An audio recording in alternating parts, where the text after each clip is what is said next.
ये हवेली राजा महाराजा के समय में बनाई हुई थी, लेकिन पिछले 18 सालों से इस हवेली में आज तक कोई भी रहने के लिए नहीं आया है।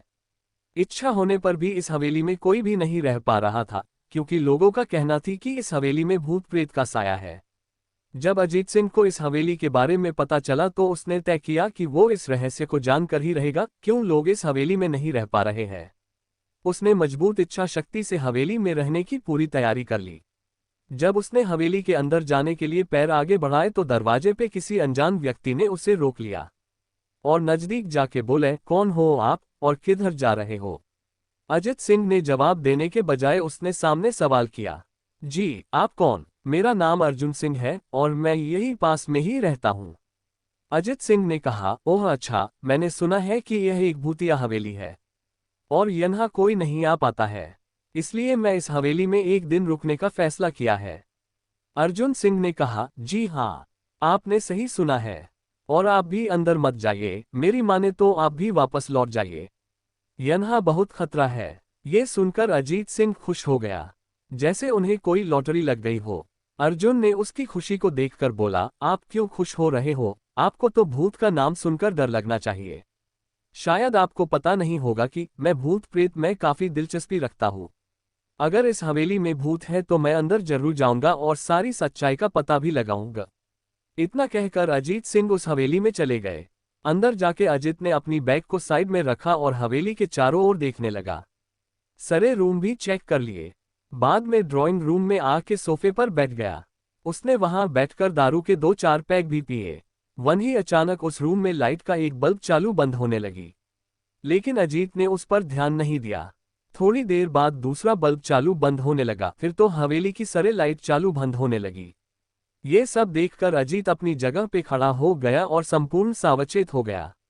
अचानक उसके सामने एक छोटा टेबल हवा में उड़ने लगा, करीबन 6 फुट हवा में ऊपर जाके गोल गोल घूमने लगा और बाद में अजीत की ओर तेजी से आने लगा।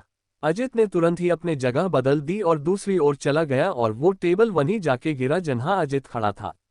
अजीत कुछ समझ पाता उतने में सोफे की शीट उसकी ओर आने लगी।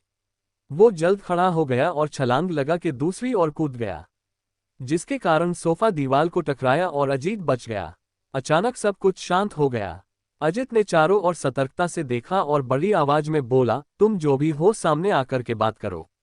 वहीं एक बड़ी परछाई उसके सामने आई। अजित ने उस परछाई को देखकर बोला, कौन हो तुम और क्यों मुझे मारना चाहते हो? परछाई, तुम्हारी भूल के कारण। अजित, मेरी भूल? मैंने कौन सी भूल की? परछाई, इस हवेली में आने की भूल। मैं किसी को भी इस हवेली में खुश नहीं देख सकता। अजित, लेकिन क्यों? वो परछाई ने जवाब दिया, आज से 18 साल पहले इस हवेली के मालिक ने मुझे यहीं पे ही मार डाला था। मेरी कोई गलती भी नहीं थी। इस कारण की वजह से मेरी आत्मा इस हवेली में भटकती रहती है।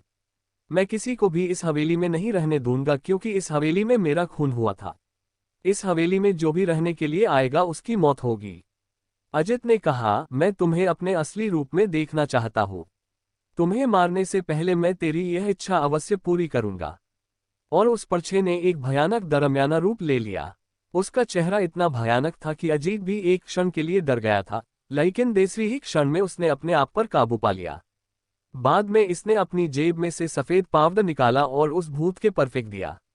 भूत के पर पावडर पड़ते ही वो जलने लग गया। बड़ी बड़ी ज्वाला ही उठने लगी। वो बहुत जोर जोर से चिल्लाने लगा और बाद में पूरी तरह से जल गया। उसके बाद अजीत ने चैन से सांस लिया और वहीं पर सो गया। दूसरे दिन सुबह जब अजीत को सही सलामत हवेली से बाहर आते देख अर्जुन को आश्चर्य हुआ। अर्जुन ने अजीत से पूछा, तुम कैसे जिंदा हो? जब अजीत ने अर्जुन को कल रात को घटी घटना को पूरी तरह से बताया और बोला, अब ये हवेली भूतिया हवेली नहीं रही। दोस्तों, आपको ये कहानी राजस्थान के कोटा की भूतिया हवेली कैसी लगी, प्लीज हमें कमेंट करके जरूर बताएं।